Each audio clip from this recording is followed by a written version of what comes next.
മഹാരാഷ്ട്ര സർക്കാർ വീഴുന്നു.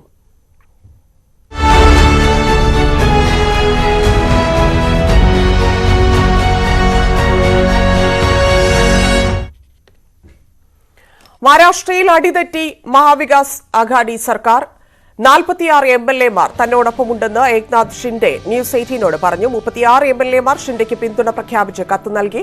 ഇതോടെ മുഖ്യമന്ത്രി ഉദ്ധവ് താക്കറെ വൈകുന്നേരത്തോടെ രാജിവെച്ചേക്കുമെന്നാണ് സൂചന.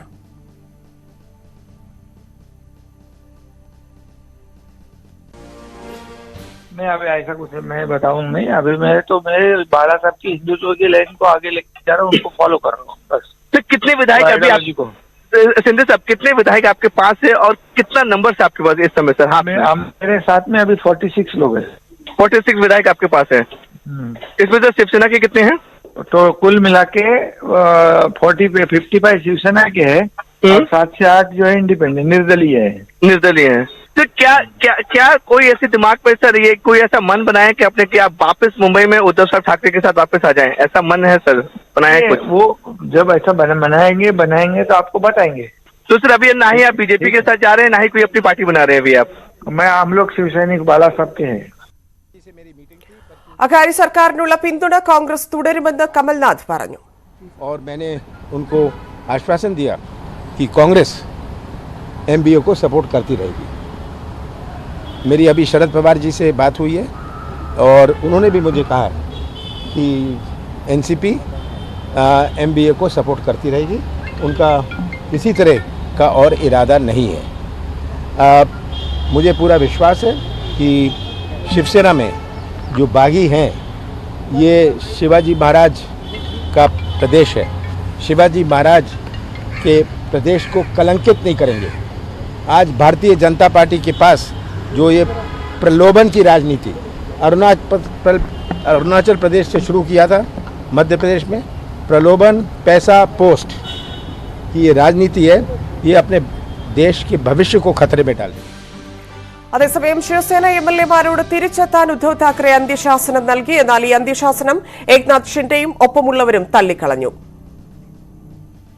മിഥുൻ ചേരുന്നു വിവരങ്ങളുമായി. മിഥുൻ, വിമത നീക്കങ്ങൾ പൊളിയുന്നു. സഖ്യ സർക്കാരിന്റെ പതനത്തിലേക്കാണ് കാര്യങ്ങൾ എത്തുന്നത്. ഈ പ്രതിസന്ധിയിലെ ഏറ്റവും പുതിയ വിവരങ്ങൾ.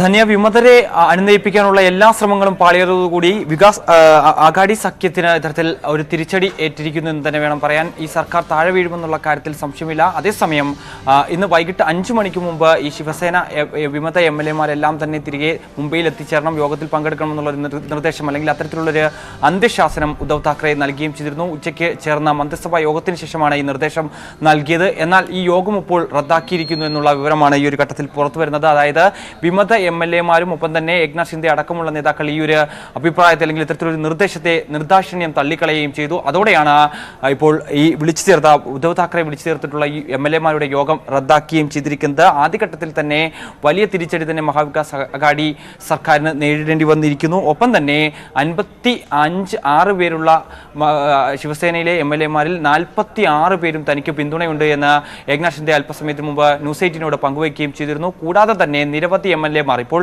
ഏകദേശം അല്പസമയത്തിന് മുമ്പ് പുറത്തു വന്ന വിവരങ്ങൾ അനുസരിച്ച് 34ഓളം MLA-മാർ തനിക്ക് പൂർണ്ണ പിന്തുണ അറിയിച്ചുകൊണ്ട് എഴുതി നൽകിയിട്ടുണ്ട്. ആ ലെറ്റർ അടക്കം പുറത്തു വിടുകയും ചെയ്തിരുന്നു. എന്തായാലും 46 ശിവസേന MLA-മാരും ഒപ്പം തന്നെ 7 മുതൽ 8 വരെയുള്ള സ്വതന്ത്ര MLA-മാരും തനിക്ക് പിന്തുണ അർപ്പിക്കുന്നു എന്ന് തന്നെയാണ് ഏക്നാഥ് ഷിൻഡെ വ്യക്തമാക്കുന്നത്. അങ്ങനെ നോക്കുമ്പോൾ പൂർണ്ണമായും ഉദ്ധവ് താക്കറെയുടെ പിടി വിടുന്നു എന്ന് തന്നെ വേണം നമുക്ക് പറയാൻ. അത്തരത്തിൽ ഒരു മുഖ്യമന്ത്രിയുടെ എല്ലാ അധികാരങ്ങളും ഇപ്പോൾ കൈവിട്ടു പോകുന്ന തരത്തിലേക്ക് കാര്യങ്ങൾ പോകുന്നു. വൈകിട്ടോട് കൂടി തന്നെ രാജിപ്രഖ്യാപനം, ഉദ്ധവ് താക്കറെയുടെ രാജിപ്രഖ്യാപനം ഉണ്ടാകുമെന്നാണ് മനസ്സിലാക്കാൻ സാധിക്കുന്നത്. അതേസമയം ഈ നേതാക്കൾ ആരും അല്ലെങ്കിൽ ഈ വിട്ടുപോയിട്ടുള്ള വിമത MLA-മാർ മുംബൈയിൽ എത്തിയില്ല എങ്കിൽ അല്പസമയത്തിനു മുമ്പ് ശിവസേന നേതാവ് സഞ്ജയ് റൌത്ത് വ്യക്തമാക്കിയത് മറ്റ് നടപടികളിലേക്ക് കടക്കും. പാർട്ടിയിൽ നിന്ന് അതായത് ഇവര് എത്തില്ല എന്നുള്ള കാര്യത്തിലേക്ക് കാര്യങ്ങൾ നീങ്ങുകയാണല്ലോ. അങ്ങനെയാണെങ്കിൽ എന്ത് നടപടിയിലേക്കായിരിക്കും കടക്കുക? ഈ യോഗത്തിൽ പങ്കെടുക്കണമെന്നുള്ള നിർദ്ദേശം നൽകിയതിനു ശേഷമാണ് ഇപ്പോൾ പങ്കെടുക്കില്ല എന്നുള്ള, അതായത് നിർദാക്ഷിണ്യം ഈ ഒരു നിർദ്ദേശം അവർ തള്ളിക്കളയുകയും ചെയ്തു. അതോടെ യോഗം റദ്ദാക്കുകയും ചെയ്തു. ആ വേളയിൽ അതായത് സഞ്ജയ് റൌത്ത് വ്യക്തമാക്കിയത് പങ്കെടുക്കാത്തവർക്കെതിരെ കർശനമായ നടപടി സ്വീകരിക്കും, പാർട്ടിയിൽ നിന്ന് പുറത്താക്കുന്ന തരത്തിലേക്ക് നടപടിയെടുക്കുമെന്ന് അറിയിക്കുകയും ചെയ്തിട്ടുണ്ടായിരുന്നു. പക്ഷേ ഇതെല്ലാം തന്നെ തള്ളിക്കളഞ്ഞുകൊണ്ട് തന്നെയാണ്, അതായത് ഭൂരിപക്ഷം MLA-മാരും തനിക്കൊപ്പം തന്നെയാണ് എന്നുള്ള കാര്യം ഇതിനു മുമ്പിലുണ്ട്. അതുകൊണ്ട് തന്നെ ഉദ്ധവ് താക്കറേക്ക് സ്വന്തമായ ഒരു തീരുമാനമെടുക്കാൻ സാധിക്കില്ല എന്നുള്ള ഒരു നിലപാടിൽ തന്നെയാണ് ഇപ്പോൾ ഏക്നാഥ് ഷിൻഡെ ഉള്ളത്. അതുകൊണ്ട് തന്നെ വരും മണിക്കൂറുകൾ മഹാവികാസ് അഘാടി സഖ്യത്തെ സംബന്ധിച്ച് വളരെയധികം നിർണായകമാണ്. ഇനി ഒരു അത്ഭുതം ഉണ്ടായാൽ മാത്രമേ മഹാവികാസ് അഘാടി സർക്കാരിന് ഭരണത്തിൽ തുടരാൻ സാധിക്കൂ എന്ന് തന്നെയാണ് ഈ ഒരു ഘട്ടത്തിൽ വിശേഷിപ്പിക്കാനുള്ളത്. അതേസമയം ഏക്നാഥ് ഷിൻഡെയുമായി BJP നേതൃത്വവും കൂടിക്കാഴ്ച നടത്തുന്നുണ്ട്. ചില മറ്റ് വാഗ്ദാന ശ്രമങ്ങളെല്ലാം തന്നെ നടത്തുന്നുണ്ട്. അതിലും ഒരു അനുകൂല നിലപാട് ഇതുവരെയും ഏക്നാഥ് ഷിൻഡെയുടെ ഭാഗത്തുനിന്നും ഉണ്ടായിട്ടില്ല എന്നാണ് മനസ്സിലാക്കാൻ സാധിക്കുന്നത്. വാഗ്ദാനങ്ങളെല്ലാം സ്വീകരിച്ചു, പക്ഷേ BJP സഖ്യത്തിലേക്ക് ചെല്ലാൻ തയ്യാറാണ്. അത് ഉദ്ധവ് താക്കറെ അറിയിക്കുകയും ചെയ്തിട്ടുണ്ട് എന്ന് അദ്ദേഹം പറഞ്ഞിട്ടുണ്ട്. ഒപ്പം തന്നെ ഈ കോൺഗ്രസ് NCP സഖ്യത്തിനോടൊപ്പം തുടർന്നു പോകാൻ സാധിക്കില്ല എന്നുള്ള കാര്യവും ഉദ്ധവ് താക്കറെ അറിയിച്ചിട്ടുണ്ടെന്നാണ് മനസ്സിലാക്കാൻ സാധിക്കുന്നത്. എന്തായാലും 46 മുതൽ 55 വരെയുള്ള പേരുടെ MLA-മാരുടെ പിന്തുണ ഏക്നാഥ് ഷിൻഡെക്കുണ്ട് എന്നാണ് മനസ്സിലാക്കുന്നത്. അങ്ങനെയെങ്കിൽ വൈകിട്ടോടുകൂടി ഈ സർക്കാർ അധികാരത്തിൽ നിന്ന് താഴെ പോവും. ഒപ്പം തന്നെ നിയമസഭ അടക്കം പിരിച്ചുവിടാനുള്ള നടപടികളിലേക്ക് ശിവസേന കടക്കുന്നു, അല്ലെങ്കിൽ മഹാവികാസ് അഘാടി സഖ്യം കടക്കുന്നു എന്ന് തന്നെ നമുക്ക് ഈ ഒരു ഘട്ടത്തിൽ മനസ്സിലാക്കാൻ സാധിക്കും. പക്ഷേ ഇത്തരത്തിൽ സർക്കാർ പതനത്തിലേക്കാണ്. മിഥുനാണ് വിവരങ്ങൾ നൽകിയത്.